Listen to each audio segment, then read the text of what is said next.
আমাদের দৈনন্দিন জীবনে আমরা মহাকাশ সম্পর্কে আগ্রহী হই তখনই যখন হঠাৎ করে একটা খবর পাই বা ইন্টারনেটে দেখি একটা কিছু ঘটতে চলেছে। Alien planet's atmosphere that on Earth. Signs of alien life outside the solar system. Asking the same question, are we alone?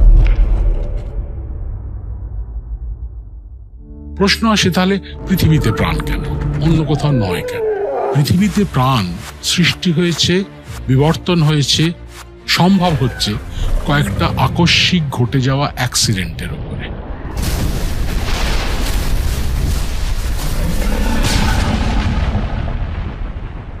মঙ্গলের বর্তমান ন্যাচারাল সিচুয়েশনটা কি? ওখানে কি মানুষের বসবাসযোগ্য পরিবেশ আছে?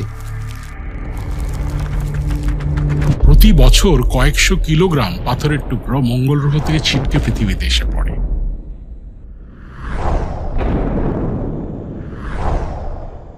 এইবারে ওই পাথরে চেপে যদি মনে করুন যদি কোনো ব্যাকটেরিয়া, ভাইরাস, প্যারাসাইট পৃথিবীতে আসে না, 6 মাস থেকে 3 বছরের মধ্যে পৃথিবী ছারখার হয়ে যাবে।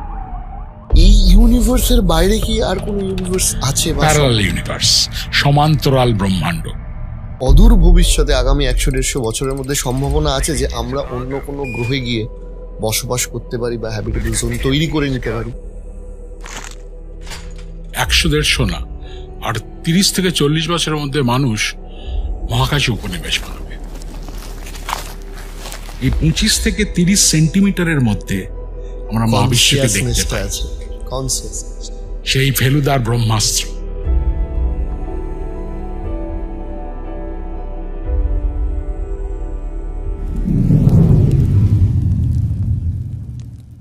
দেখুন, আজকে আমরা যে সাবজেক্ট নিয়ে আলোচনা করব, ডেফিনেটলি বুঝতেই পারছেন তার কোনো সীমা পরিসীমা নেই। কারণ আজকে আমরা এই মহাবিশ্ব, মহাকাশ, ইউনিভার্স, স্পেস এগুলো নিয়ে আলোচনা করব। আমরা অনেক ধন্যবাদ জানাই আজকের যিনি অতিথি, কারণ প্রচণ্ড ব্যস্ততার মধ্যে তিনি এসছেন। তিনি দেবীপ্রসাদ দুয়ারি, আমাদের বাঙালি মহাকাশ বিজ্ঞানীদের মধ্যে একজন অত্যন্ত উজ্জ্বল নাম। আমরা স্যারের থেকে মহাকাশ সম্পর্কে বিভিন্ন বিষয় জেনে নেব। তবে এপিসোড শুরুর আগে আমি ধন্যবাদ জানাই বিরিয়ানিজমকে। বিরিয়ানিজম বিরিয়ানির একটি ভেরি প্রিমিয়াম এবং ফেমাস ব্র্যান্ড। আপনারা যারা বিরিয়ানি লাভার ডেফিনেটলি বিরিয়ানিজমে যেতে পারেন। শ্রীরামপুরের মাহেশে বিরিয়ানিজমের একটি আউটলেট রয়েছে। বিরিয়ানিজমের অ্যাড্রেস এবং আদার্স ডিটেলস আমি ডেসক্রিপশানে দিয়ে দিলাম। তাই যারা বিরিয়ানি লাভার ডেফিনেটলি খুব ফেমাস এবং প্রিমিয়াম বিরিয়ানি খেতে বিরিয়ানিজমে আপনাদেরকে স্বাগত। তবে আজকে চলুন শুনে নেওয়া যাক মহাকাশ সম্পর্কে অসাধারণ এবং অদ্ভুত বেশ কিছু তথ্য।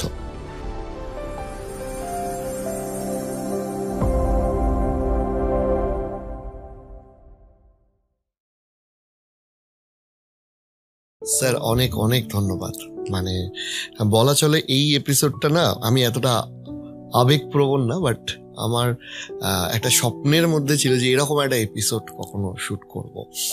তো যাই হোক, বেশি কথায় না গিয়ে আপনার থেকে শুনতে চাই, আপনি কোথা দিয়ে শুরু করব সেটাও কার্যত বুঝতে পারছি না। তবে এই মহাবিশ্বে আমাদের যে অবস্থান, আমরা যে এই যে পৃথিবীতে রয়েছি, এইটা ঠিক কোথায় অবস্থান, আমরা কোথায় আছি, আমাদের যদি একটু বুঝিয়ে শুরু করেন। আপনি আপনার দিক থেকে বললেন বটে যে কোথা দিয়ে শুরু করবেন, কিন্তু আশ্চর্যজনকভাবে এমন একটা প্রশ্ন দিয়ে শুরু করলেন যেটা কিন্তু সাধারণ মানুষের সঙ্গে জ্যোতির্বিজ্ঞান নামক অনেকের কাছে খুব ভয়ের একটা বিষয়কে যোগ করার কিন্তু দারুণ জায়গা। তার কারণ হচ্ছে আমাদের দৈনন্দিন জীবনে আমরা মহাকাশ সম্পর্কে আগ্রহী হই তখনই যখন হঠাৎ করে একটা খবর পাই বা ইন্টারনেটে দেখি একটা কিছু ঘটতে চলেছে। সে সূর্যগ্রহণ, চন্দ্রগ্রহণের মতো ঘটনা, বা আকাশে হয়তো কিছু জিনিস দেখা যাবে। আর এখন তার সঙ্গে মহাকাশ বিজ্ঞান যোগ হয়েছে, রকেট যাচ্ছে, উপগ্রহ যাচ্ছে, সেগুলো নিয়ে একটা আগ্রহ আসে। কিন্তু দৈনন্দিন জীবনে আমরা আকাশ নিয়ে সেইভাবে প্রতিদিনকার আমাদের প্রাত্যহিক জীবনের সঙ্গে আকাশকে জুড়ি না। কিন্তু আজ থেকে প্রায় 40 বছরও আগে বা তারও বেশি সময় যখন আমি এই জ্যোতির্বিজ্ঞান বিষয়টি নিয়ে পড়াশোনা করতে শুরু করলাম, আজও করি পড়াশোনা, একটা জিনিস আমাকে খুব ঘা দিয়েছিল, যার জন্য আমি বিষয়টিকে ভালোবাসতে শুরু করেছিলাম। সেটা হচ্ছে যে আমাদের অস্তিত্ব বা আমাদের উদ্ভব, প্রাণের উদ্ভব পৃথিবীতে বা পৃথিবীর এই যে অবস্থা, ধর্ম, এগুলো সবই কিন্তু সবের সঙ্গেই কিন্তু মহাকাশের যোগাযোগ আছে। একটু যদি বিস্তারিতভাবে বলা যায় যে আমরা জানি আমাদের সূর্যকে ঘিরে 8টা গ্রহ ঘুরে চলেছে, আর বেশ কয়েকটি বামন গ্রহ। প্লুটো এতদিন গ্রহ ছিল, তাকে বামন গ্রহ করে দেওয়া হয়েছে। লক্ষ লক্ষ ধূমকেতু আর বড় বড় পাথরের খণ্ড, যাদেরকে আমরা গ্রহাণু বলি, হাজারে হাজারে। এই নিয়ে আমাদের মোটামুটি সৌরজগৎ, আর বেশ কয়েকটি গ্রহের চারিদিকে তাদের চাঁদ ও উপগ্রহ ঘুরে বেড়াচ্ছে। প্রশ্ন আসে, তাহলে পৃথিবীতে প্রাণ কেন, অন্য কোথাও নয় কেন? এই প্রশ্নটা, যেটার আপনার মূল প্রশ্নটার একটা অদ্ভুত উত্তর। পৃথিবীতে প্রাণ সৃষ্টি হয়েছে, বিবর্তন হয়েছে, সম্ভব হচ্ছে কয়েকটা আকস্মিক ঘটে যাওয়া অ্যাক্সিডেন্টের উপরে। আচ্ছা, এগুলো যে ঘটবে কেউ জানতো না, পারস্পরিক একটা সম্পর্ক আছে বলে ঘটেছে তাও নয়। একটা উদাহরণ দিচ্ছি। আমরা ছোটবেলায় পড়েছি যে পৃথিবী ওই 23.5 ডিগ্রি হেলে সূর্যের চারিদিকে ঘোরে। এবার পড়েছি ক্লাস 7, 8 বা 6-এ, ওই হেলে ঘোরে বলে ঋতু পরিবর্তন হয়। 6 মাস উত্তর গোলার্ধে সরাসরি সূর্য পড়ে, গ্রীষ্ম। 6 মাস দক্ষিণ গোলার্ধে পড়ে, গ্রীষ্ম। যখন দক্ষিণ গোলার্ধে গ্রীষ্ম, উত্তরে শীত। হ্যাঁ, ভালো কথা। কিন্তু আমরা কি জানি যে এই ঋতু পরিবর্তন আছে বলে কিন্তু অনেক ঘটনা ঘটেছে? কেমন? এই ঋতু পরিবর্তন হয় বলে মহাসাগরের জলের স্রোত জন্মায়, ওশান কারেন্টস। মহাসাগরে জলের স্রোত জন্মানোর ফলে আবহাওয়ামণ্ডলে বাতাসের স্রোত তৈরি হয়। আর আবহাওয়ামণ্ডলে বাতাসের স্রোত থাকে বলেই মেঘ একদিকে জন্মে অন্যদিকে পুঞ্জীভূত হয়ে বৃষ্টি হয়ে ঝরে পড়ে পৃথিবীকে সুজলা সুফলা করে। যদি এটা না করতো, পৃথিবী জন্মের পরপর একটি ধুধু মরুভূমিতে রূপান্তরিত হতো, সেখানে কোনোদিন কোনো প্রাণের সঞ্চার হতো না। সুতরাং ওই 23.5 ডিগ্রি হেলে থাকার জন্যই নাকি ঋতু পরিবর্তন, তার জন্য পৃথিবীতে প্রাণ। তারপরে যে জিনিসটা অন্তত উপকূলবর্তী অঞ্চলে আমরা সবাই থাকি, জোয়ার ভাটা। আমাদের কাছে কিছুই না, দিনে 2বার জোয়ার হচ্ছে, জোয়ার ভাটা হচ্ছে। কিন্তু জোয়ার ভাটাটা অত্যন্ত গুরুত্বপূর্ণ। কিরকম? কেন আমরা ক্লাস 5-6-এ পড়েছি যে পৃথিবীতে প্রথম প্রাণের সঞ্চার হয়েছিল মহাসাগরের জলে। ডাঙায় এলো কি করে? হঠাৎ কি ঠ্যাং গজিয়ে গেছিল? তা না। প্রতিদিন জোয়ারের জলের সঙ্গে সঙ্গে ভেসে আসতো বহুকোষী জীবন। জল নেমে যেত, তারা ডাঙায় আটকা পড়ে মারা যেত। কোটি কোটি বছর ধরে তারা ডাঙায় বেঁচে থাকার ক্ষমতা অর্জন করে।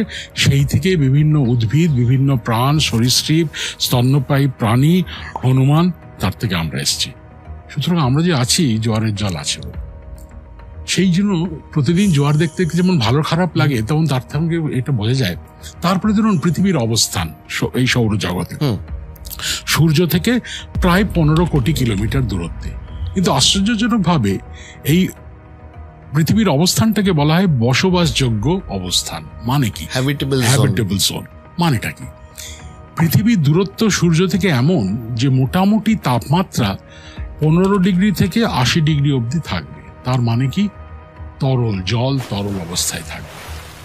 0 কমে হলে বরফ, 100 কমে হলে বাষ্প। অন্য গ্রহগুলোতে এই পরিস্থিতি নেই বলে শুক্র গ্রহ, সেখানকার পৃষ্ঠদেশের তাপমাত্রা 450 ডিগ্রি সেন্টিগ্রেড। আর মঙ্গল গ্রহ একেবারে ঠান্ডা বরফ বা মাটির তলায় বরফ। সুতরাং পৃথিবীর এই অবস্থানটা তো কেউ ঠিক করে দেয়নি, আর তার জন্যই প্রাণ।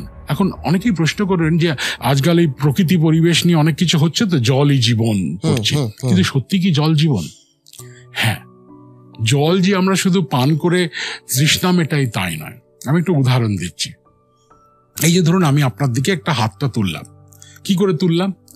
আমার ব্রেন সে বলল তুমি ওনার দিকে হাতটা তোলো। তখন ব্রেন থেকে ইলেকট্রিক্যাল ইম্পালস আমার শরীরের মধ্যে দিয়ে এসে আমার হাতের পেশিগুলো বা কোষগুলোকে বললো, মাসেলগুলোকে বললো হাতটা তোলো, আমি হাতটা তুললাম। তো এই ইম্পালসটা এলো কি করে? Electric impulse. আমার শরীর তো তামার তার দিয়ে তৈরি নয়, কন্ডাকশন হলো কি করে? এইখানে দেখতে হবে যে আমাদের শরীরে যে প্রতিটা কোষ, সেল, সেগুলোর ভেতরে জল, তার মধ্যে লবণ দ্রবিত অবস্থায় আছে, ইলেকট্রোলাইটিক সলিউশন। প্রতিটা সেল কন্ডাক্ট করছে।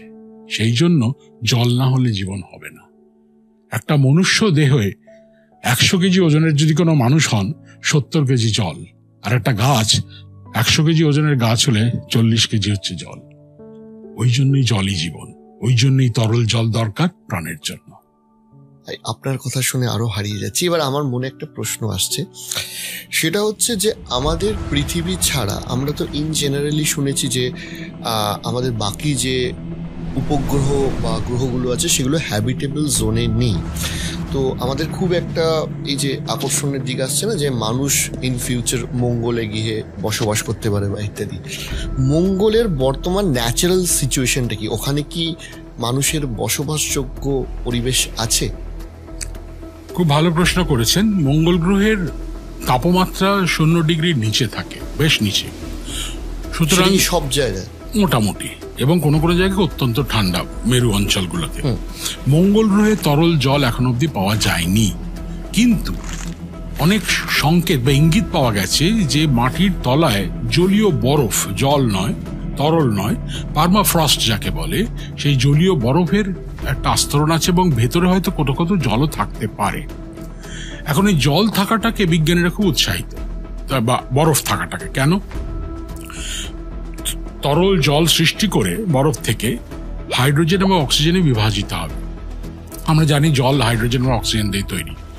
হাইড্রোজেনকে ব্যবহার করা হবে রকেটের জ্বালানি হিসাবে, যে রকেটগুলো পৃথিবী মঙ্গল, পৃথিবী মঙ্গল, মঙ্গল পৃথিবী করবে।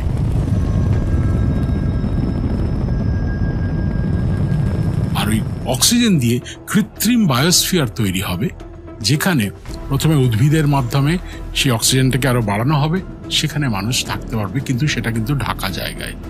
খোলা আকাশের তলায় মঙ্গল গ্রহে কোনো মানুষ সেইভাবে থাকতে পারবে না।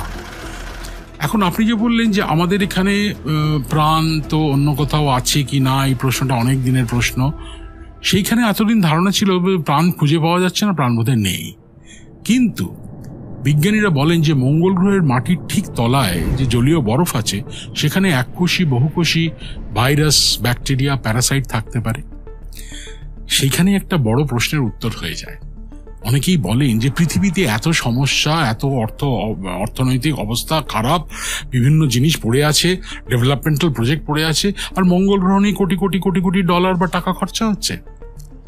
এইবারে বলি, মঙ্গল গ্রহের মাটিতে যে সমস্ত ভূ প্রাকৃতিক সমস্ত সম্পদ দেখা গেছে বা যেরকম অবস্থা দেখা গেছে, তাতে বোঝা যায় যে অতীতে তরল জল ছিল, পাহাড় কেটে বয়ে গিয়ে গিরিখাত সৃষ্টি করেছে, এখন নেই। আর তলায় জলীয় বরফ আছে। তাহলে মঙ্গল গ্রহের মাটিতে বা মাটির তলায় যদি কোনো এককোষী, বহুকোষী প্রাণ থেকে থাকে, পৃথিবীর কাছে খুব গুরুত্বপূর্ণ। কেন? তার কারণ আমরা অনেকেই জানি না, প্রতি বছর কয়েকশো কিলোগ্রাম পাথরের টুকরো মঙ্গল গ্রহ থেকে ছিটকে পৃথিবীতে এসে পড়ে। আমরা বেশিরভাগ সময় বুঝি না কেন, 74% জলে পড়লে বুঝতে পারি না। এইবারে ওই পাথরে চেপে যদি মনে করুন, যদি কোনো ব্যাকটেরিয়া, ভাইরাস, প্যারাসাইট পৃথিবীতে আসে না, সেরকম খারাপ হলে 6 মাস থেকে 3 বছরের মধ্যে পৃথিবী ছারখার হয়ে যাবে। কেন? ওই ব্যাকটেরিয়া, ভাইরাস, প্যারাসাইট পৃথিবীতে কোনোদিন কোনো বৈজ্ঞানিক, কোনো রসায়নবিদ কেউ দেখেননি। মানে আপনি এটা খুব ইন্টারেস্টিং বললেন, মঙ্গল থেকে পাথর ছিটকে সেগুলো উল্কা হিসাবে, উল্কার মতো করে আসে। তার কারণ মঙ্গল গ্রহেও বড় বড় পাথর আসে পড়ছে, তার ফলে ইজেক্টটা, মানে সে পাথরের ফলে অনেকগুলো বস্তু বেড়েছে। যেহেতু পৃথিবী মঙ্গলের প্রতিবেশী, পৃথিবীতে এসে পড়ে বেশ কিছু মঙ্গল থেকে ন্যাচারালি। সুতরাং মানব সভ্যতার শুধু উন্নতি না, প্রগতির জন্য, বেঁচে থাকার জন্য আমাদের জানার দরকার মঙ্গলে প্রাণ আছে কিনা। ব্যাপারটা এখানে। আরেকটা পয়েন্ট আপনি বললেন যে খোলা আকাশের নিচে থাকতে পারবে না, সেটা কি ওজোন স্তর না থাকার জন্য বা ইত্যাদি? অক্সিজেন না থাকার জন্য। মঙ্গল গ্রহের আমাদের আবহাওয়া মণ্ডলে মোটামুটি 79% হচ্ছে নাইট্রোজেন, 20% অক্সিজেন, 0.04% কার্বন ডাইঅক্সাইড, আর অন্য কোনো কিছু গ্যাস আছে। মঙ্গল গ্রহে 95.6% কার্বন ডাইঅক্সাইড, অক্সিজেন নেই। আচ্ছা, কার্বন ডাইঅক্সাইড। এবার এয়ার ডেনসিটিটা কি পৃথিবীর মতোই? না, পৃথিবীর থেকে অনেক কম। তখন তো নিঃশ্বাস নিতে অ্যাটমসফিয়ারিক প্রেসারও কম, নেই পৃথিবীর মতো। চাপ এটাও নেই। সুতরাং হয় কৃত্রিম স্পেস শুটের মধ্যে করে, যেখানে অক্সিজেন চালু থাকবে, চাপ সৃষ্টি থাকবে প্রেসারাইজড শুটে, আর না হলে এমন একটা হ্যাবিট্যাট বা বাসযোগ্য স্থান তৈরি করে যার মধ্যে এই পরিস্থিতিটা থাকবে যে মানুষ যাতে বেঁচে থাকে। এবার আসছি আমাদের একদম রোম্যান্টিক দৃষ্টিতে যাকে মানুষ দেখে সেই চাঁদের তো কোনো বায়ুমণ্ডল নেই, খুব কম। চাঁদে কি কোনো সম্ভাবনা আছে? প্রথমে চাঁদ নিয়ে বলি। চাঁদ আকাশে দেখলে মোটামুটি ভালো লাগে, পূর্ণিমা চাঁদ আরো ভালো লাগে। 12 থেকে 18 বছরের মধ্যে আমরা সবাই একটা অন্তত কবিতা লিখেছি চাঁদকে দেখে। কিন্তু চাঁদ বেশ গম্ভীর ব্যাপার। চাঁদের সৃষ্টি হয়েছিল পৃথিবী থেকে। আজ থেকে 452 কোটি বছর আগে একটা বিরাট বড় পাথরের গোলা পৃথিবীর উপর এত জোরে আঘাত করে, প্রভূত পরিমাণে বস্তু সকল মহাশূন্য উৎক্ষিপ্ত হয়ে একেবারে চলে যেতে পারেনি, বেশ কিছুটা দূরে গিয়ে কোটি কোটি বছর ধরে জমাট বেঁধে বেঁধে সৃষ্টি করেছে চাঁদের। তখন পৃথিবী কি সলিড ফর্মেই ছিল? না, ওই ধাক্কার ফলে পুরোটাই তরলীকৃত হয়ে গেছিল, উত্তপ্ত হয়ে গিয়ে তারপরে আস্তে আস্তে কঠিন হয়েছিল 452 কোটি বছর। মানে সেই গ্রহটাও তো তাহলে আমাদের মধ্যে রয়ে গেছে। সেই গ্রহ ঠিক নয়, তাকে বিজ্ঞানীরা নাম দিচ্ছেন থেইয়া বলে, THEIA। সেটা এসে ধাক্কা খেয়ে এইটা ঘটনাটা ঘটেছে। এই থেইয়াটা কি জিনিস? ওই সেই সময় সৌরজগতে বিভিন্ন আকারের পাথরের টুকরো ঘুরে বেড়াচ্ছিল, যারা হয় ধাক্কা খেয়ে ভেঙে গেছে, নাহলে আস্তে আস্তে ধাক্কা খেয়ে জুড়ে বড় গ্রহ হয়ে গেছে। এই ঘটনাটা চলছিল তখন। তা সেই জন্য চাঁদের সৃষ্টি পৃথিবী থেকে। এখন বলবেন যে চাঁদ আমাদের কাছে গুরুত্বপূর্ণ কোথায়? কবিতা লেখা ছাড়া গুরুত্বপূর্ণ। তার কারণ আমরা যা ছোটবেলায় স্কুলের বইতে পড়ি, চাঁদের প্রভাবে জোয়ার ভাটা হয়। এটা কিন্তু পুরোটা সত্যি নয়। কেন? সূর্য পৃথিবীকে চাঁদের থেকে 173 গুণ বেশি জোরে আকর্ষণ করে, যার জন্য পৃথিবী সূর্যের চারিদিকে ঘোরে। তাহলে আমরা কেন বলি চাঁদের জন্য জোয়ার ভাটা হচ্ছে? এটা কিন্তু ভুল। জোয়ার ভাটা হয় চাঁদ এবং সূর্য দুটোর জন্যই। অনেক সময় মাস্টারমশাই দিদিমণিরা বলতে ভুলে যান আমাদের ছোট বাচ্চাদের যে চাঁদ পৃথিবীর জলকে যতটা আকর্ষণ করে, সূর্য তার 47% আকর্ষণ করে জলকে, যার জন্য জোয়ার ভাটা হচ্ছে। তা যাই হোক, এই জোয়ার ভাটা চাঁদের জন্য একটা মূল তার কারণ আছে। জলের আকর্ষণের ফারাকটা কেন? মানে সূর্য যেহেতু 173 গুণ বেশি জোরে আকর্ষণ, কিন্তু অনেকটা দূরে আছে, আচ্ছা, চাঁদ কাছে আছে।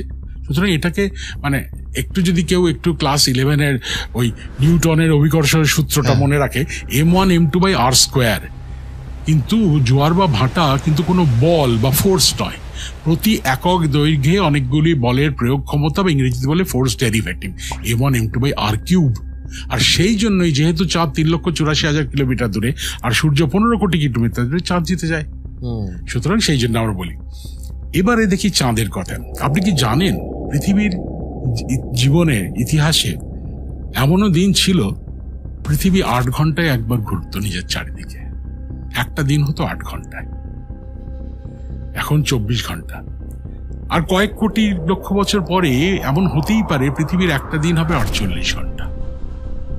24 ঘন্টা দিন, 24 ঘন্টা রাত। সেটা হচ্ছে কেন?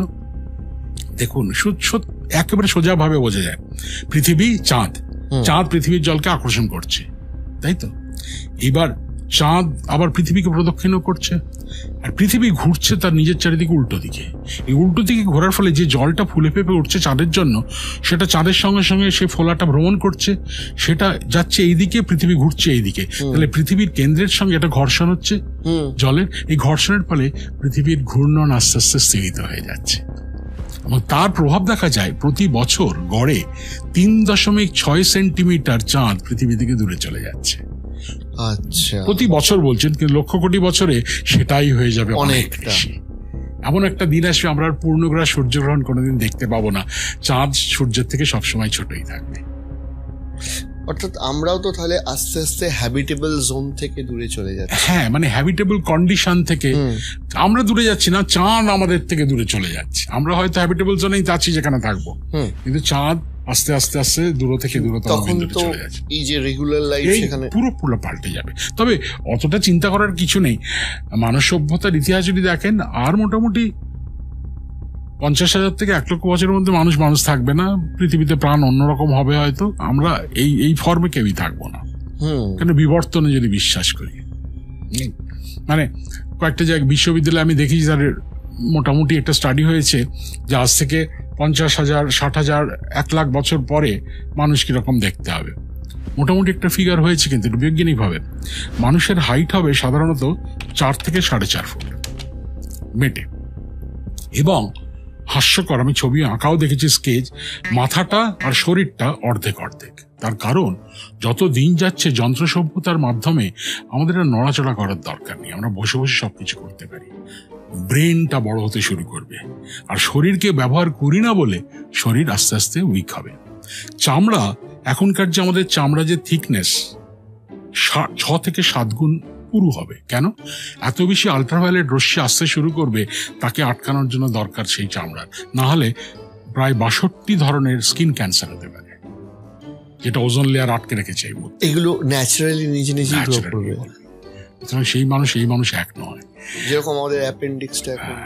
সুতরাং সেই দিক থেকে খুব একটা ভবিষ্যতের কথা বলে মানে সেখানে আমার মিউচুয়াল ফান্ড LIC থাকবে কিনা, কি হবে, শেয়ার মার্কেট হবে কিনা, এইসব বলাটা কিন্তু ঠিক নয়। দারুণ কানেকশন করলেন আপনি।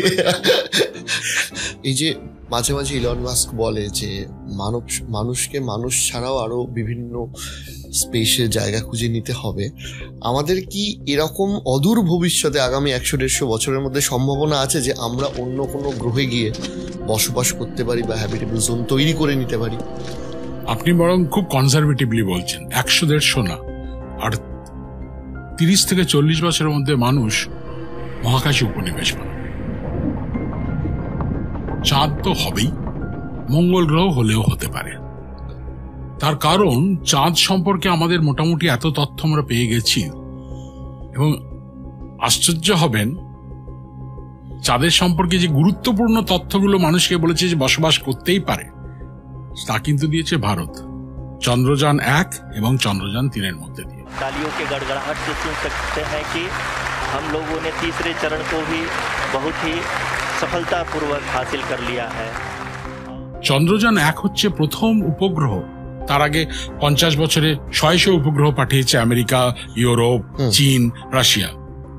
চন্দ্রযান 1 হচ্ছে প্রথম উপগ্রহ যে জানিয়েছিল চন্দ্র পৃষ্ঠের উত্তর মেরু অঞ্চলে 60,000 কোটি লিটার জলীয় বরফের উপস্থিতি। এর আগে কেউ পারেনি। অর্থাৎ জল আছে। ওইটা জানার পরে বিজ্ঞানীরা উৎসাহিত। আর তারপরে এই যে চন্দ্রযান 3 যেটা ঘটলো 2023-এ গেল, এবং আমরা দেখলাম পৌঁছলো, এবং 2024-এ ন্যাশনাল স্পেস ডে বলে বলা হলো। কেন? তার গুরুত্বটা অন্য জায়গায়। এখানে কিন্তু স্বাভিমান, মেক ইন ইন্ডিয়া, এই সবগুলো বোধহয় ন্যারেটিভ গুলো বলা উচিত না। তার কারণ ভারত করে দেখিয়েছে। চাঁদের বুকে এমন কিছু জিনিস তারা চাঁদের ধর্ম সম্পর্কে জানিয়েছে, এটার আগে জানা ছিল না। যেমন চাঁদের পৃষ্ঠদেশ, আর তার ঠিক 8 সেন্টিমিটার। 8 সেন্টিমিটার মানে এরকম। এই দুটো স্তরে তাপমাত্রার তারতম্য 70 ডিগ্রি সেন্টিগ্রেড। ভাবুন, এদিকটা যা তাপ 8 সেন্টিমিটার পরে 70 ডিগ্রি কম, 8 সেন্টিমিটার নিচে। তখন বিজ্ঞানীরা বুঝতে পেরেছেন এটা একটা দারুণ খবর। কেন? মানুষ যদি সেখানে থাকে মাটির ওপরে থাকবে না, ইনসুলেশন এত ভালো, মাটির তলায় থাকবে চাঁদের। সুতরাং মানে যেহেতু চাঁদের উপরের পৃষ্ঠে তাপমাত্রা বেশি এবং হয়তো পরিস্থিতি অন্যরকম, চাঁদের তলায় থাকলে এভরিথিং ইনসুলেটেড, কমফোর্টেবল। তাহলে ভেবে দেখুন, আমরা ভারতবর্ষের এই রকেট উঠলো, হাততালি দিলাম, তারপরে কি করলো সবই তো নাসা করছে। একেবারে আপনাদের একটা তথ্য দিই আমি, যেটা আমি অন্তত আমাদের ছোট ছোট ছেলে মেয়েদের, ছাত্রছাত্রীদের বলতে চাই। আমি নাসার একটু অ্যাসোসিয়েট মতো, যাই হোক, আমার নিজের কানে শোনা নাসার ডিরেক্টরের বক্তৃতা। গত 60-65 বছরে নাসা যতগুলো উপগ্রহ, স্যাটেলাইটকে উৎক্ষেপণ করেছে, সফলভাবে তাদের সঠিক কক্ষপথে স্থাপন করতে পেরেছে 72%। আর গত এই এফেক্টিভলি 30-35 বছরে ভারতের ইসরো যতগুলো উৎক্ষেপণ করেছে, সফলভাবে তাদের সঠিক কক্ষপথে স্থাপন করতে পেরেছে 91%। সাকসেস রেট অনেক বেশি। যার জন্য নাসা ইসরোর সঙ্গে হাত মেলাতে এত আগ্রহী। যার জন্য আপনারা ভাবলে অবাক হবেন যে পৃথিবীর মানব সভ্যতার ইতিহাসে সব থেকে দামি উপগ্রহ, তার নাম নিসার, NISAR। 14,000 কোটি টাকা শুধু উপগ্রহটার দাম। নিসার মানে NASA ISRO synthetic aperture radar. যেটি এই বছরের শেষের দিকে ছোড়া হবে। পৃথিবীর উপরে প্রতি 12 ঘন্টায় একবার করে চক্কর খাবে 4.5 বছর এবং পৃথিবী সম্পর্কে সমস্ত খুঁটিনাটি জানাবে। কিরকম খুঁটিনাটি? মনে করুন এইখানে এই টেবিলের উপরে জল পড়েছে, আর টেবিলটা একদিকটা উঁচু একদিকটা নিচু কোন একটা কারণে। জল দুদিকে আছে, কোন জলের স্তরটা যদি 1 মিলিমিটারের ওপর নিচে হয় 400 কিলোমিটার থেকে ও দেখে বলে দেবে কতটা। এই ধরনের ক্ষমতা। কেন? একই কারণে নাসা বলেছে ইসরোর সঙ্গে সহযোগিতা, কেন তোমরা কিন্তু সফলভাবে করছো। এবং এই 12,000-14,000 কোটি টাকা এর সিংহভাগ দিচ্ছে কিন্তু নাসা। ভারতবর্ষের হিউম্যান রিসোর্স পোটেনশিয়াল বা ইন্টেলেকচুয়াল পোটেনশিয়াল আজকে এমন একটা জায়গায় পৌঁছেছে, মানে একটা উদাহরণ দিই আপনাকে। আমরা জানি যে আগামী বছর গগনযান আকাশে যাবে, তার আগে দুটো পরীক্ষামূলক উড়ান হবে। সেখানে 2 জন যাবেন গগনযাত্রী, ভারতীয় হিসেবে তাদের নাম দেওয়া হয়েছে। একজনের নাম শুভাংশু শুক্লা, আর একজন একটি দুজনেই কিন্তু ইন্ডিয়ান এয়ারফোর্সের গ্রুপ ক্যাপ্টেন, একজন উইং কমান্ডার। 4 বছর ধরে ট্রেনিং দেওয়া হচ্ছে ভারতবর্ষে। কিছুটা ট্রেনিং রাশিয়ার রসকসমস, আমাদের যেমন ইসরো ওদের রসকসমস, সেখানকার বিজ্ঞানীরা এসেও কিছু ট্রেনিং এখানে দিয়ে গেছে। এইবারে আমেরিকা দেখলো এ তো দারুণ জিনিস হচ্ছে, তখন বললো আমরাও সহযোগিতা করবো তোমার ভারতবর্ষের সঙ্গে। কিভাবে না, তোমাদের ওই যে 2 জন যাবে তাদের একজনকে আমেরিকায় পাঠিয়ে দাও, ট্রেনিং আরো আমরা দেব, এবং পরে ইন্টারন্যাশনাল স্পেস স্টেশনে তাকে নিয়ে যাব, তার অভিজ্ঞতাটা তাহলে সে নিতে পারবে। অক্টোবর মাসে শুভাংশুকে পাঠানো হয়েছিল, আর এই মে-জুন মাস নাগাদ বা জুন মাসের শেষের দিক নাগাদ অ্যাক্সিয়াম 4 বলে একটি রকেটে চেপে পাঠানো হবে ইন্টারন্যাশনাল স্পেস স্টেশনে। শুভাংশু তার দক্ষতা এবং পারদর্শিকতা এতটাই দেখিয়েছে, প্রথমবার তাকে ট্রেনিং দিতে নিয়ে যাওয়া হয়েছিল, সে ওই স্পেস মিশনের কমান্ডার হিসেবে চিহ্নিত হয়েছে নাসা। এই হচ্ছে ভারতবর্ষ, এই লেভেলের ইন্টেলিজেন্স। এইখানে আমি বলি ভারতবর্ষ বলতে ছোট করতে করতে করতে করতে ভারতবর্ষ গরিব ছিল, এককালে গরিব। ভারতবর্ষে কিছু পড়াশোনা হয় না, ভুল কথা। এখন তো আরোই হয় না। পড়াশোনা নাকি আমেরিকায় ভালো হয়, ইউরোপে ভালো হয়, এমনকি চীনে গেলেও ভালো হয়। চীনে গেলে ভালো হয় কিনা যাই না, কম পয়সায় বিদেশি ডিগ্রি পাওয়া যায় বলে, বিশেষ করে ডাক্তারি, সেই জন্য ইদানিং চীনটা একটু সবার কাছে লোভনীয়। তো যাই হোক, আমেরিকা আর ইউরোপ বা ইংল্যান্ড, কিন্তু আমরা ভুলে যাচ্ছি ভারতবর্ষে এখন কি ধরনের পরিস্থিতি পড়াশোনার দিক থেকে, বিজ্ঞান গবেষণার দিক থেকে, বিশেষ করে জ্যোতির্বিজ্ঞান এবং মহাকাশ গবেষণার দিক থেকে। কেন জ্যোতির্বিজ্ঞান কথাটাকে ঠট করে টানলাম? আমরা কি জানি যে 2018 সালে তৎকালীন প্রধানমন্ত্রী লোকসভায় ঘোষণা করেছেন, আপনারা কেউ দেখতে পারেন, যে ভারত 7টা মেগা সায়েন্স প্রজেক্ট শুরু করবে। প্রজেক্ট 10 বছরে, মানে 2018 থেকে 2028 মধ্যে শেষ করা হবে। এদের যৌথ বাজেট কত জানেন? প্ল্যান্ড বাজেট 21,500 কোটি টাকা বিজ্ঞানের। এবং আশ্চর্যজনকভাবে 7টা মেগা প্রজেক্টের মধ্যে 6টা জ্যোতির্বিজ্ঞানের। যারা আমরা বলি তার কারণও আছে। এই দেখেছো কিছু কিছু লোক কি পাগলামি করছে। 4000 বছর আগে নাকি গণেশের সুর লাগানো হয়েছিল, সুতরাং সার্জারি জানতাম আমরা। মহাভারতের যুদ্ধে ICBM ইন্টারকন্টিনেন্টাল ব্যালিস্টিক মিসাইল ছড়াচ্ছিল, এরকম হাস্যকর কথা। কিন্তু আমরা ভুলে যাই ওই ন্যারেটিভটা আমরা নিই, তার কারণ সত্যিকারের যে প্রগতি তার নিরিখে নিজেদেরকে ছোট লাগবে বলে, যাতে না লাগে তার জন্য। এই ঘটনাগুলোর কথা কোনো খবরের কাগজে বেরোয় না, কোনো ক্লাসে বলানো হয় না, বড়রা চায়ের দোকানে আড্ডা মেতে মেতে গল্প করে না। এইখানেই আমাদের কোথায় যেন একটা পিছিয়ে বলবো না, কোথায় যেন একটা ঘাটতি থেকে যাচ্ছে, একটা খামতি থেকে যাচ্ছে। কেন? আগামী ভবিষ্যৎ, পৃথিবীর ভবিষ্যতে ভারত একটা প্রধান দেশ হিসেবে পরিগণিত হতে চলেছে। একদম তাই। অর্থনীতিতে 4র্থ স্থানে এসে গেছে, বিজ্ঞান এবং প্রযুক্তিতে 5ম স্থানে এসে গেছে। 4টে দেশ চাঁদে অবতরণ করতে পেরেছে, ভারতবর্ষ একটি। এ পর্যন্ত 3টে দেশ মহাশূন্যে ঘুরে বেড়াতে পেরেছে, 4র্থ হয় ভারত। এ পর্যন্ত 2টি মাত্র দেশ স্পেস স্টেশন তৈরি করেছে, একটা ইন্টারন্যাশনাল স্পেস স্টেশন, একটা চীনেদের স্পেস স্টেশন। ভারত হচ্ছে 3য় 2035। কোথায় সেই ভারতের যে গরিব ভারত, দুঃখী ভারতের গল্প আর নেই। বাচ্চাদের, আমাদের তরুণ প্রজন্মকে জানানো উচিত, তাদেরই তো ভবিষ্যৎ। আজ থেকে 15 বছর 20 বছর পরে তারাই তো ইসরোর কনসোলে বসে বোতাম টিপে রকেট ওড়াবে।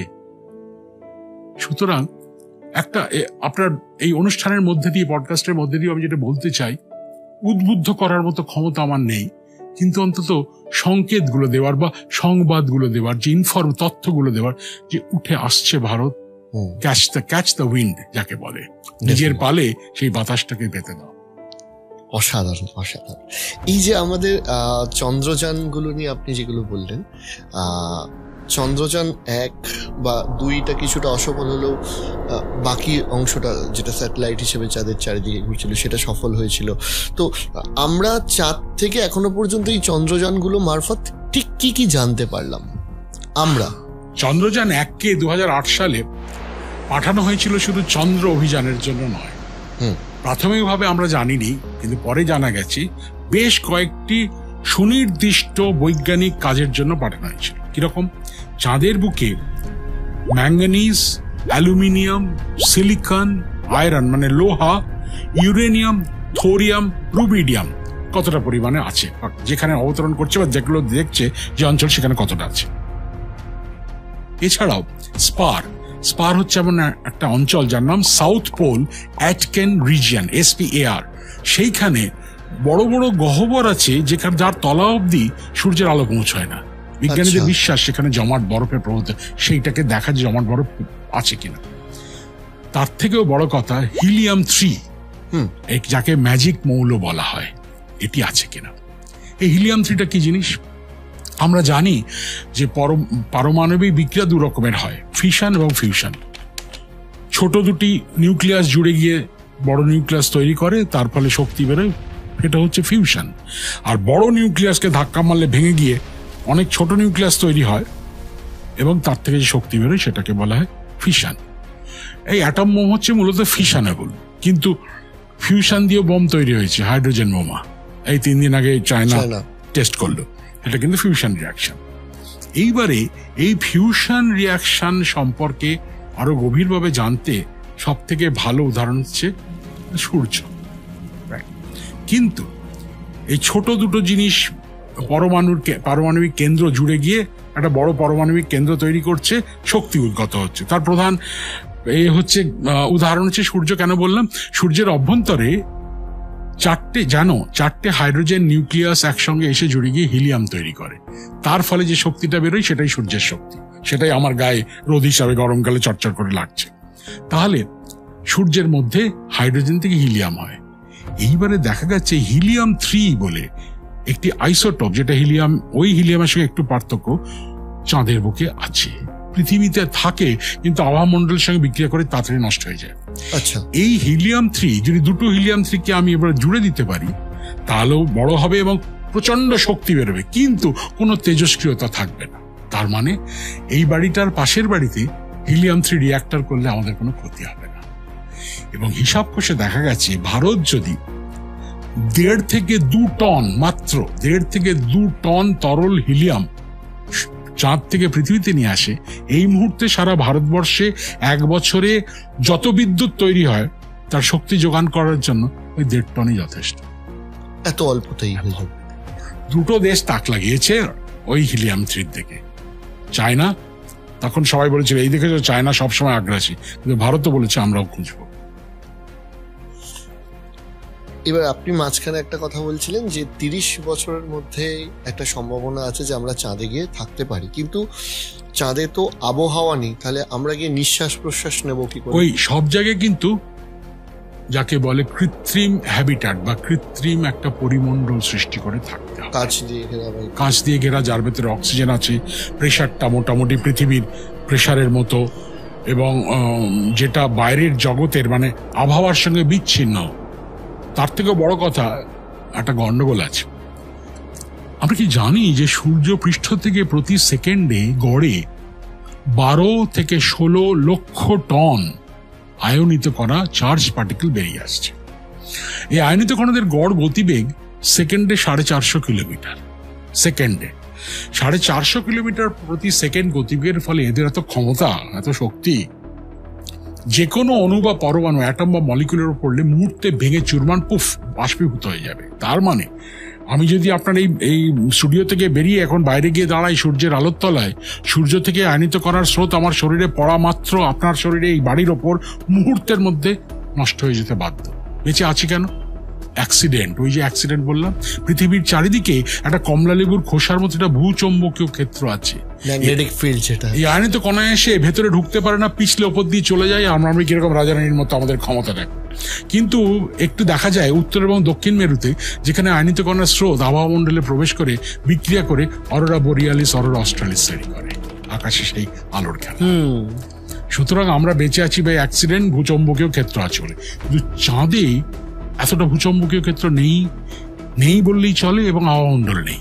তার মানে সোলার রেডিয়েশন, সূর্যের বিকিরণ ক্ষতি করতে পারে, সেই জন্য যে হ্যাবিটাটটা হবে সেটা যেন ওই বিকিরণকে আটকাতে পারে এমন হতে হবে। অবভিয়াসলি অনেক বড় বড় বিষয়ে মানে আলোচনা হচ্ছে। আমি ডেফিনেটলি যে আপনার সাথে একটা পডকাস্টে শেষ হবে না প্রশ্ন।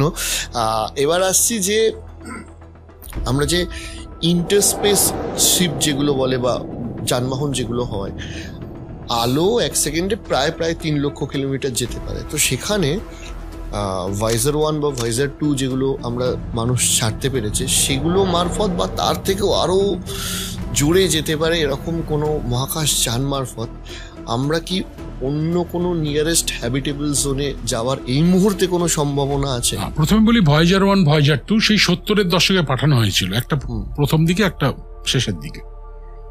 তারা মোটামুটি এখনো অব্দি মোটামুটি 70 কোটি কিলোমিটার সূর্য 15 কোটিতে, এইদিকে 70 কোটি কিলোমিটার দূরে, মোটামুটি তারও একটু দূরে চলে গেছে। মানে আমাদের সৌরজগতের যে প্রধান প্রভাবশালী অঞ্চল সূর্যের, তার একেবারে বাউন্ডারিতে এই মুহূর্তে আছে, যাকে হেলিওপস বলে। এরপরে বেরিয়ে গেলে ইন্টারস্টেলার মিডিয়াম আজকে আছে। কবে পাঠানো হয়েছিল? 70-এর দশক, এখন হচ্ছে 2020-র দশক।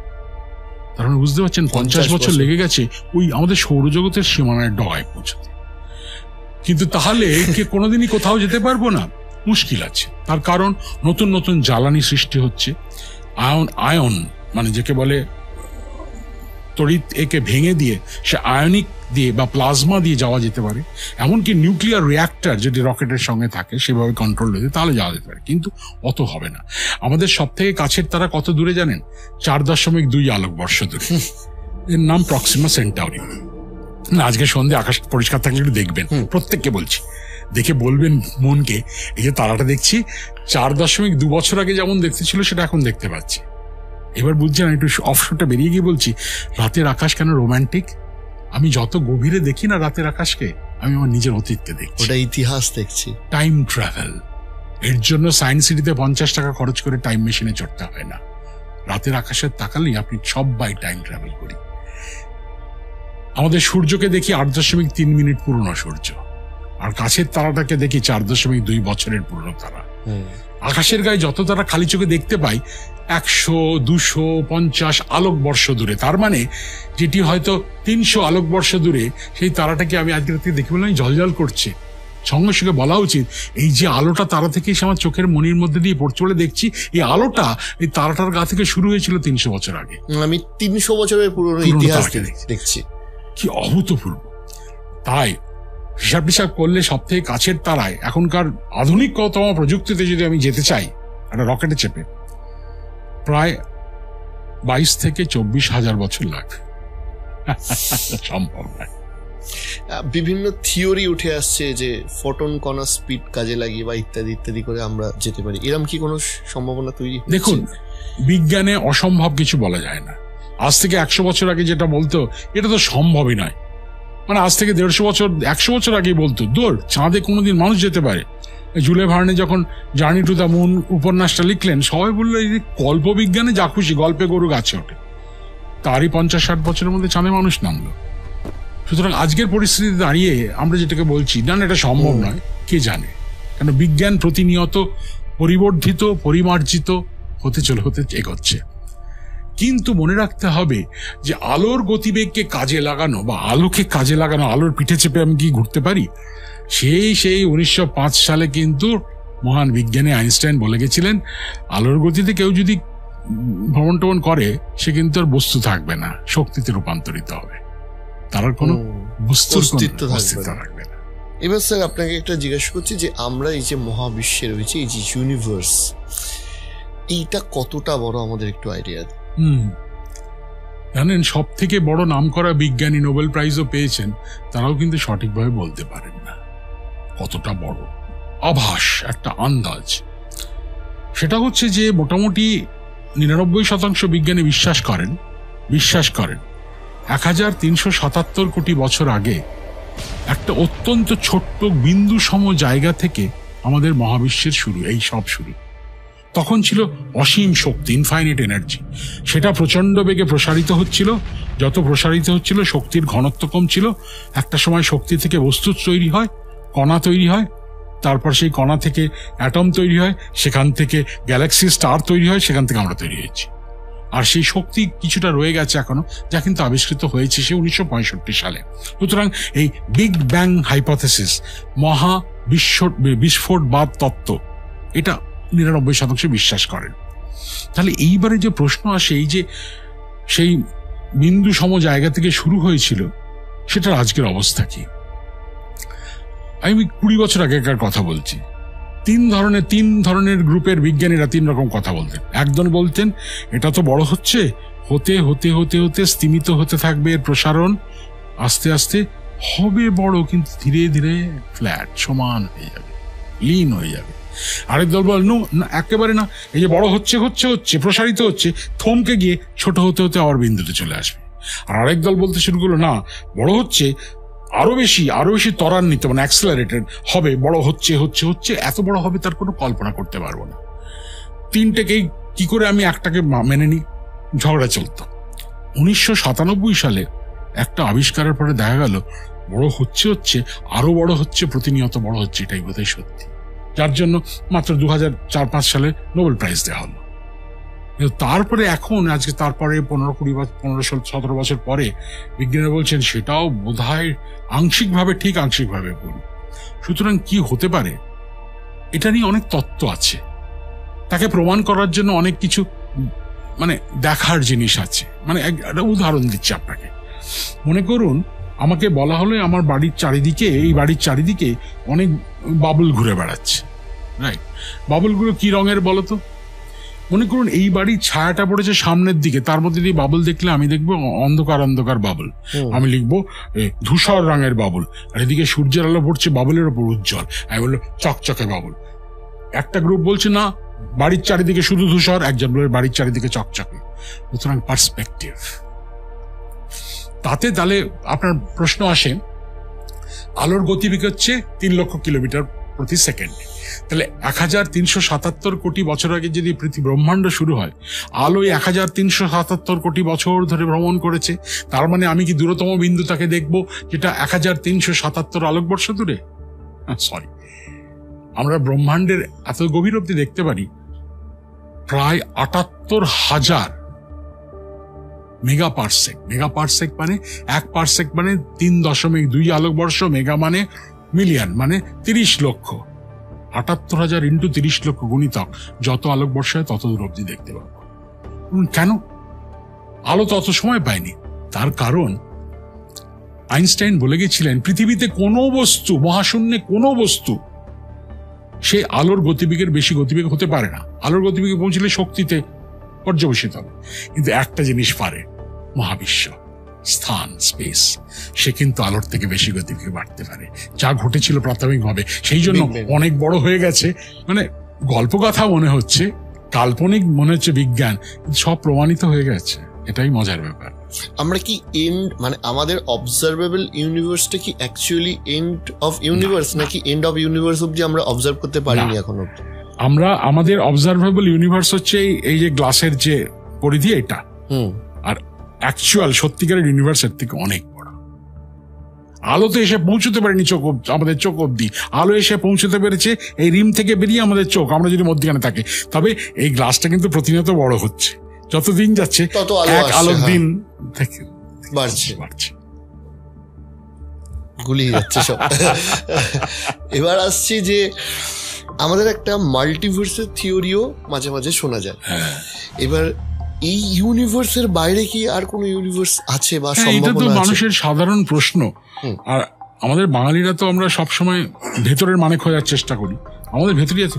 আচ্ছা, ব্রহ্মাণ্ড আপনি তো বললেন সেই পডকাস্টে 1377 বছর আগে তৈরি হয়েছিল। সেটা কোথায় ছিল? বা তার আগে সময় বলতে কি বোঝাতো? 20-30 বছর আগে অব্দি বিজ্ঞানীরা খুব গম্ভীরভাবে উত্তর দিতেন, তার আগের কথা জিজ্ঞেস করো না। কোথায় ছিল বলতে কি কিছু মানে নেই, তার আগে কি ছিল কোনো মানে নেই। কেন? ওই বিন্দু সম জায়গা থেকে শুরু হয়েছিল স্থান এবং কাল, স্পেস এবং টাইম। তার আগে আমরা জানি না। তারপরে এটা অনেকের কাছে খুব একটা ভালো তত্ত্ব লাগেনি, কিন্তু কি করবে, অন্য তত্ত্ব দিতে পারছে না, চেষ্টা তো করছে। তা 90-এর দশক থেকে শুরু করে একদল বিজ্ঞানী তারা কণাবিদ্যা বা পার্টিকেল ফিজিক্সকে নতুন একটা আঙ্গিকে দেখতে শুরু করলেন। তার গভীরে আমি যাচ্ছি না, কিন্তু তারা বললেন এই মহাবিশ্ব যখন শুরু হয়েছিল, বললেন না অসীম শক্তি ছিল, সে অসীম শক্তি কোনো কিছুই তো একেবারে সমান হতে পারে না। কোথাও একটু বেশি হয়, কোথাও কম হয়, একটু বেশি। একটা কাগজকে আমি যদি রং করে দিই, সব জায়গায় রঙের ডেন্সিটি এক হবে কি? কোথাও একটু বেশি, কোথাও একটু কম হবে। সেই রকমই এই শক্তির যে মহাসাগর বলতে পারেন, কোথাও একটু বেশি ছিল, কোথাও একটু কম ছিল। তাকে আমরা ইংরেজিতে বলি কোয়ান্টাম ফ্লাকচুয়েশন। এই কোয়ান্টাম ফ্লাকচুয়েশনের বেশি যে একটু ছোট্ট বেশি, সেখান থেকে ফট করে ব্রহ্মাণ্ড সৃষ্টি হলো, মানে এনার্জি মাসে কনভার্ট হলো। সেইটা আমাদের ব্রহ্মাণ্ড। এরকম অন্য জায়গাতেও আর ব্রহ্মাণ্ড সৃষ্টি হয়ে থাকতেই পারে, প্যারালাল ইউনিভার্স, সমান্তরাল ব্রহ্মাণ্ড।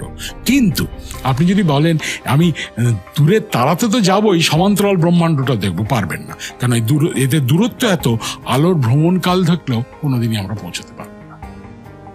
তাত্ত্বিক মানে সম্ভাবনা আছে, প্রবাবিলিটির তত্ত্ব। এবার এই যে এনার্জি যেখান থেকে আমাদের বিগ ব্যাং হয়েছে, আমরা কি জানতে পেরেছি যে এই এনার্জির সোর্সটা কি? না, এখনো অবধি কিন্তু একেবারে সেই প্রথম সেই আলো, উষার আলোর মতো প্রথম সেই শক্তি পুঞ্জ কোথা থেকে হয়েছিল এটা কিন্তু সঠিকভাবে অনেকে নতুন তত্ত্ব দিয়েছেন, অঙ্ক কষেও দেখিয়েছেন। কিন্তু সেটাই যে এটা, ওই যেমন বললাম কালো রঙের বুদবুদ আর উজ্জ্বল বুদবুদ, এক একজন এক এক দিকে গিয়ে তারা প্রমাণ করেছেন, কিন্তু সেটাই যে সত্যি সেটা নয়। এবং সেটাই হচ্ছে বিজ্ঞানের মজা। বিজ্ঞান কোনোদিন সব প্রশ্নের ফাইনাল উত্তর দিতে পারবে না, তাকেই বলে বিজ্ঞান।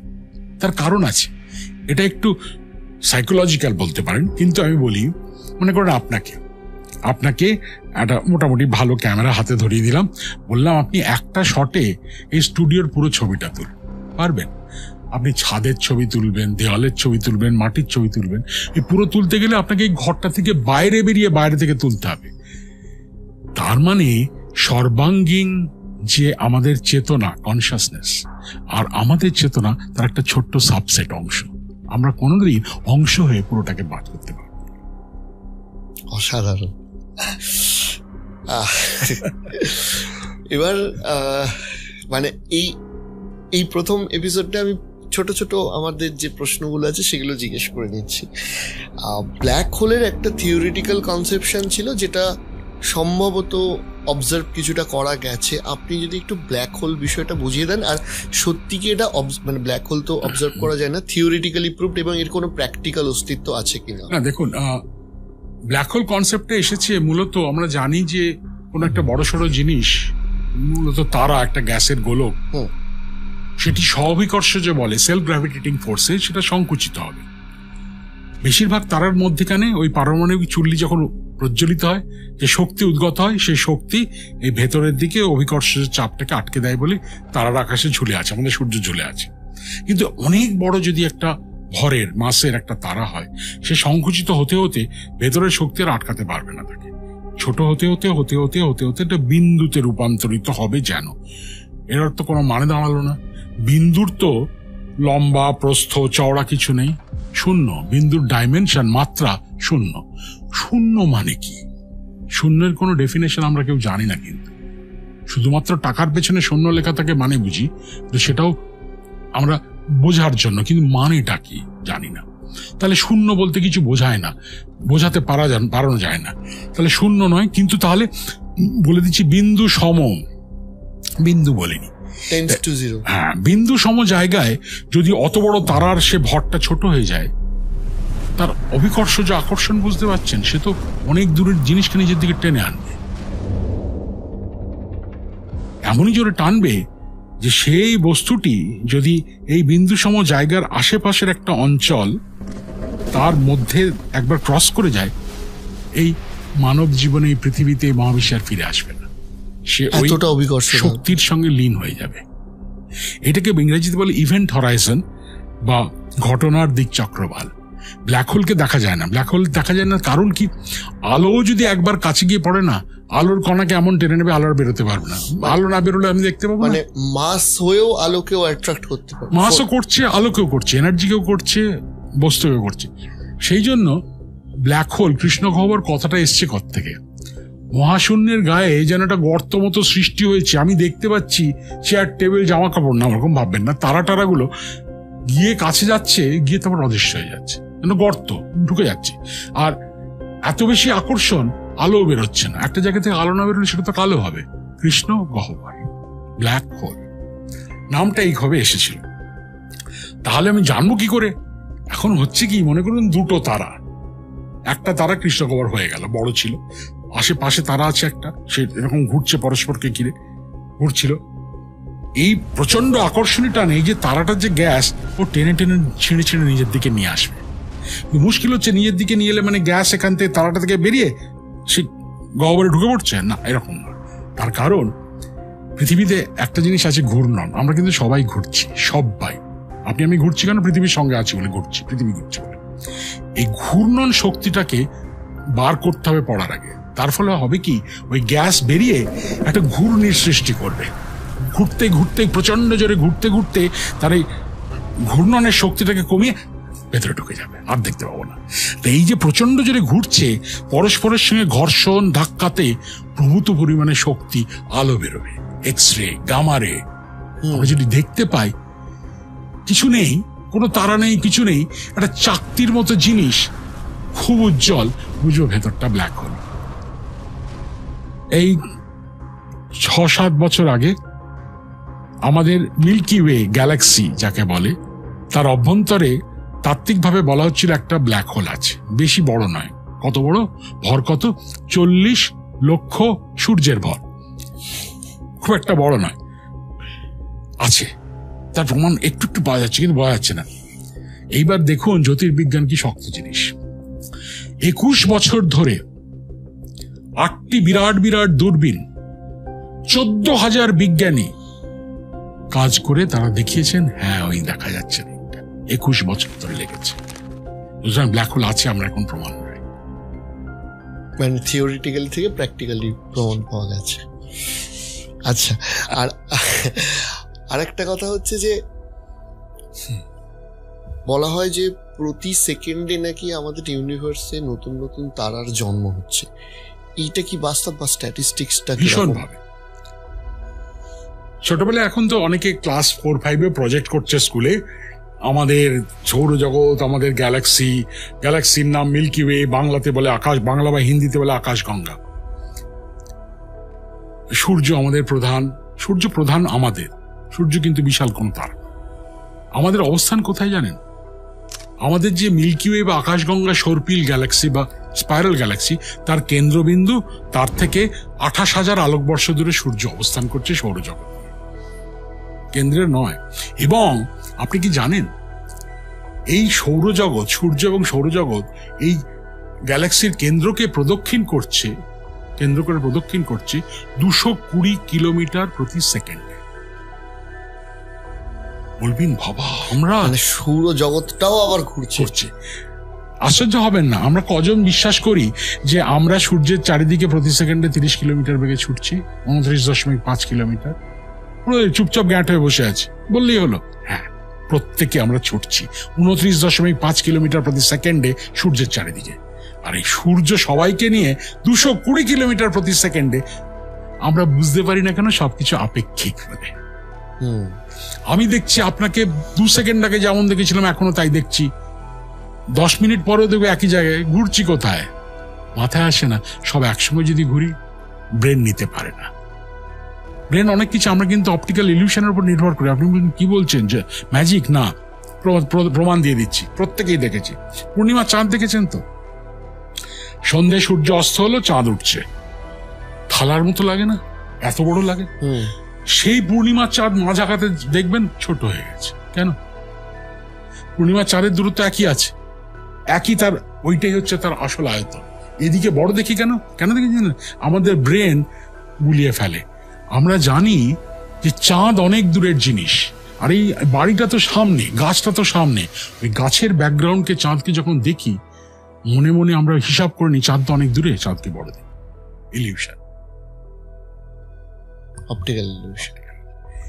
এগুলো জানলে ভাবুন তো, আচ্ছা আপনি নিজেই বলুন, বাচ্চাদেরকে এগুলো জানালে আর কিছু তাদের দরকার হবে? আর ফেসবুক দেখবে আর এই করবে, তো পাগল হয়ে যাবে এই সব নিয়ে, বুধ হয়ে থাকবে। তবেই তো সত্যিকারের একটা মানুষ তৈরি হবে।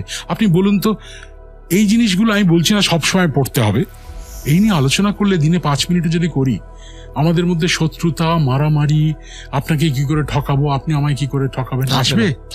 সুতরাং খেয়াল করছেন, পৃথিবী মহাশূন্য আমাদের জীবনকে কিভাবে প্রভাবিত করতে পারে, আমরা হতে দিই। একদমই তাই। স্যার, আপনার ব্যস্ততা রয়েছে, আমি শেষ প্রশ্ন আজকে করব। সেটা হচ্ছে যে আমরা মিল্কি ওয়ে গ্যালাক্সিতে রয়েছি, এরকম মোটামুটি আরো কত গ্যালাক্সি এই ইউনিভার্সে রয়েছে, এবং আমাদের এই গ্যালাক্সিটা কত বড়, এবং আমাদের নিয়ারেস্ট গ্যালাক্সি আমাদের থেকে কতটা দূরে? বেশ ভালো প্রশ্ন করেছেন।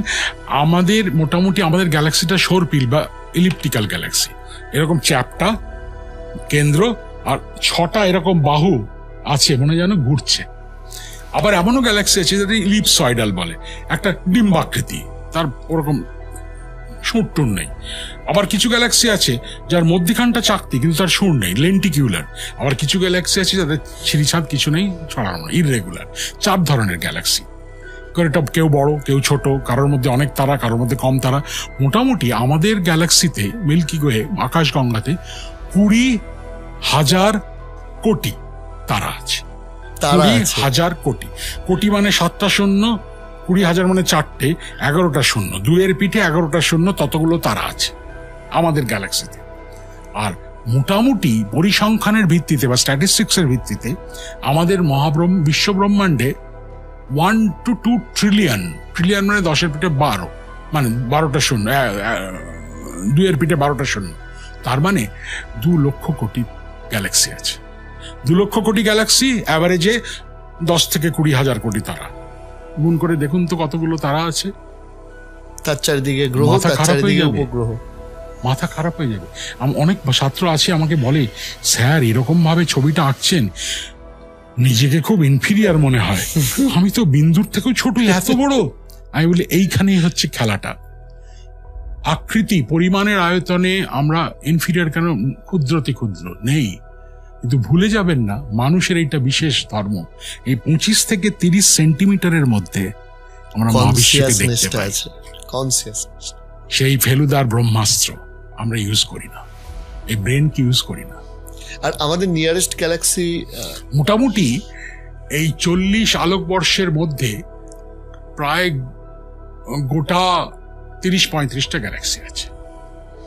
সব থেকে কাছের গ্যালাক্সি মানে কিরকম, ধরুন এই 80-এর দশক অব্দি জানতাম সব থেকে কাছের গ্যালাক্সি হচ্ছে 2টি ইরেগুলার গ্যালাক্সি, তাদের নাম স্মল ম্যাজেলানিক ক্লাউড, লার্জ ম্যাজেলানিক ক্লাউড। করতে গেল নাম পাও। এগুলো উত্তর গোলার্ধ থেকে দেখা যায় না, দক্ষিণ গোলার্ধ থেকে দেখা যায়। সেই ফার্ডিনান্ড ম্যাজেলান যখন জাহাজে চেপে আফ্রিকার তলা দিয়ে কেপ অফ গুড অব্দি এসেছিলেন, দেখতে পেয়েছিলেন, মানে তার নামে নামকরণ করা হয়েছে। আচ্ছা, একটির দূরত্ব হচ্ছে 1,80,000 আলোকবর্ষ, আর একটি দূরত্ব হচ্ছে 2,10,000 আলোকবর্ষ। হঠাৎ করে এই বছর 30 আগে জানা গেল যে আমাদের যে চাকতির মতো গ্যালাক্সিটা, তার ঠিক তলা একটা ছোট্ট গ্যালাক্সি আছে, তার নাম স্যাগডেগ, স্যাজিটেরিয়াস ডোয়ার্ফ ইলিপ্টিক্যাল গ্যালাক্সি। এবং আমাদের গ্যালাক্সি থেকে এত কাছে, এই গ্যালাক্সি থেকে না গ্যাস তারা টেনে টেনে খেয়ে নিচ্ছে আমাদের গ্যালাক্সি। আচ্ছা, একে বলে গ্যালাকটিক ক্যানিবালিজম। সুতরাং সেটি মাত্র 50 আলোকবর্ষ দূরে, 50,000 আলোকবর্ষ দূরে। আচ্ছা, শেষ হয়ে হইল না। শেষ প্রশ্ন, আমি আগেরটা বলেছিলাম, এটা সত্যি শেষ প্রশ্ন। সেটা হচ্ছে যে রাত্রিবেলা আমরা যখন আকাশের দিকে তাকাই, একটা ইতিহাস আপনি অলরেডি বললেন। কি আগে একটা প্রচলন ছিল যে ছোটবেলায় দেখতাম তারা দেখা বলে, তা এখন তো হয়ে ওঠে না এই শহুরে জীবনে। তবু যদি কোথাও গ্রামে গঞ্জে গিয়ে চারিদিকটা অন্ধকার, সুন্দর আকাশ, খোলা আকাশ দেখা যায়, কি কি ফার্স্টে অবজার্ভ করা দেখুন, উচিত? আমি পরিষ্কার আকাশে ধরছি, ধরে নিন একটু হিমালয়াতে গেছেন, মানে কাশ্মীর দিয়ে যাননি, এখন যাবেন না, কিন্তু উত্তরাখণ্ড দিয়ে হিমালয়ে গেছেন। হিমালয়ের রাতের আকাশ কিন্তু অভূতপূর্ব সুন্দর। সেখানে হাজার হাজার হাজার হাজার তারা খালি চোখে দেখতে পাবেন। আমার নিজের অভিজ্ঞতা আছে, মানে বা যেখানে অবজারভেটরি আছে। ভারতবর্ষের এখন অনেক বড় বড় দূরবীন হয়েছে, বেশ কিছু বছর ধরে একটা বৃহত্তম দূরবীন ছিল এশিয়ার মধ্যে, ভাইনু বাপ্পু টেলিস্কোপ, যেটা ব্যাঙ্গালোর থেকে 200 কিলোমিটার দূরে কাভালুর বলে একটি জায়গায়, মানে একেবারে রিজার্ভ ফরেস্টের মধ্যে, ডেন্স ফরেস্টের মধ্যে করা ছিল। সেখানে রাত্রিবেলা আমি পিএইচডি করার একেবারে শুরুর সময় একবার গেছিলাম ছোট প্রজেক্ট করতে, গ্যালাক্সি দেখতে। রাত্রিবেলা ওই ধরুন 10 তলা 12 তলা বিল্ডিং, তার উপরে এরকম ডোম, আর তার বাইরে ক্যাটওয়াক বলে, এরকম একটা লোহার জালি দেওয়া, যার উপরে তুমি হেঁটে ঘুরে আসতে পারো। নিচটা অনেক নিচে, 12 তলা। ক্যাটওয়াকে বেরিয়ে না আমি মানে ভেতরে একটা প্রথম দিন ধাক করে একটা ধাক্কা লাগলো, সারা আকাশটা জ্বলছে, প্রতিটা বিন্দুতে একটা করে তারা। কিন্তু গভর্নমেন্ট নিয়ম করে দিয়েছে প্রায় 150 কিলোমিটারের মধ্যে কোনো মানুষ থাকবে না, আলো জ্বলবে না, ওর উপর দিয়ে কোনো প্লেন ওড়া বন্ধ, আইন করে। সেই রকম আকাশও আছে। আপনি যদি হিমালয়তে যান, এই যে আমাদের যে মিল্কি ওয়ে গ্যালাক্সি, তার একটা অংশ দেখতে পাবেন আপনি। কিরকম দেখায় ওটা? খালি চোখে অবজার্ভ? খালি চোখেও দেখা যায়। এরকম না, একটা সাদা মেঘের মতো এক প্রান্ত থেকে অন্য প্রান্ত আকাশে ঝাঁকঝাঁক তারা। মেঘে না, মেঘ ঠিক নয়, ছোট ছোট ছোট ছোট তারা গিজ গিজ গিজ গিজ করছে, মাঝে মধ্যে একটু গ্যাসও আছে। তো আপনি যে বললেন যে আমাদের গ্যালাক্সিটা সর্পিল, হ্যাঁ সর্পিল তো, সর্পিল এর একটা চাকতি আছে, ওই চাকতিটার মধ্যেই পৃথিবীর অবস্থান, সূর্যের অবস্থান। তার মানে আমি যদি পৃথিবী থেকে বা সূর্য থেকে দেখি, আমরা কি দেখবো? এই চাকতিটার একটা অংশ দেখবো, আকাশের গায়ে এরকম একটা ব্যান্ড দেখবো, যেটা দেখা যায়। আর খালি চোখে বেশ ভালো তারা দেখা যায়। কিন্তু যে ছবি হাবল স্পেস টেলিস্কোপ, যে ছবি অন্যরা দেখাচ্ছে, সেই ছবি বা তারাকে কমলা লেবুর মতো দেখছি, হবে না। তার জন্য দূরবীন দরকার। সেই দূরবীন কিন্তু ওই যে মোটামুটি খেলামেলায় পাওয়া যায় সে হতে হবে না। হ্যাঁ, মানে একটা উদাহরণ দিচ্ছি, আপনি 5 ইঞ্চির একটা টেলিস্কোপ কিনলেন, 5 ইঞ্চি, 15 থেকে 30,000 টাকা দাম, ডিপেন্ড করছে কি ধরনের কিনছেন। তাতে বেশ ভালো একটা আইপিস লাগালেন, যেটা 25 গুণ, তাতে আপনি শনি গ্রহকে আকাশে দেখেন তো আলোর বিন্দু, এই আলোর বিন্দু দেখছেন মনে করুন, ঠিক এতটা বড় দেখবেন, এর বেশি না। এত বড় বড়ের জন্য অন্য ধরনের টেলিস্কোপ লাগে। আপনি বলুন না, ভারতবর্ষ তো পৃথিবীর বৃহত্তম টেলিস্কোপে সংযোজিত হয়েছে, যেটা 2030 মতো হবে, টিএমটি 30 মিটার টেলিস্কোপ। এত খরচ একটা দেশ বানাতে পারছে না, 5টা দেশ সহযোগিতার হাত বাড়িয়েছে, আমেরিকা, চীন, কানাডা, জাপান, ভারতবর্ষ। 2018 সালে এখনকার এই তৎকালীন প্রধানমন্ত্রী ঘোষণা করেছেন ভারতবর্ষের অবদান ওই দূরবীনটা বানাতে 1800 কোটি টাকা। এক একটা দূরবীন 1000 নয়, 10,000, 20,000 কোটি টাকা খরচা, যে দূরবীন দিয়ে আমরা এই অদ্ভুত অদ্ভুত সুন্দর ইউটিউবের ছবি দেখি। অবশ্যই অনেক ধন্যবাদ আপনার এতটা সময় দেওয়ার জন্য। তবে অনেক প্রশ্ন রয়ে গেল, আপনারাও প্রশ্ন করবেন। আমাদের একটাই রিকোয়েস্ট থাকবে যে মাঝে মাঝে আপনার থেকে একটু সময় নেব এই বিষয়গুলো নিয়ে মানুষকে জানানোর জন্য। আজকের জন্য স্যার অনেক অনেক ধন্যবাদ। তবে আমারও খুব ভালো লেগেছে, খুব খোলা মনে আড্ডা দিলাম, আমি কিন্তু তথ্য দিইনি, আড্ডা দিলাম। সুতরাং এই আড্ডাটা দেওয়ার প্রধান কারণ হচ্ছে দুটি। এক হচ্ছে আপনার এবং আপনার যে টিম খুব স্বনির্বন্ধ অনুরোধ জানিয়েছে, সেইটা আমার কাছে অ্যাপিলিং। আর দ্বিতীয় হচ্ছে আপনার পডকাস্টের মধ্যে দিয়ে আমার না, ওই জ্যোতির্বিজ্ঞান মহাকাশ সম্পর্কে একটু প্রচার হোক, তাতে আমি থাকি, এখানে অন্য কেউ একটা বাক্স বসে থাকুক, সেটা important. Thank you sir, thank you very much. আর ডেফিনেটলি আপনারাও আপনাদের প্রশ্নগুলো জানাবেন, আমরা কিন্তু পরে সেগুলো স্যারকে এনে আরো একবার স্যারকে জিজ্ঞাসা করে নেব। আজকের জন্য এখানেই শেষ করছি। নমস্কার।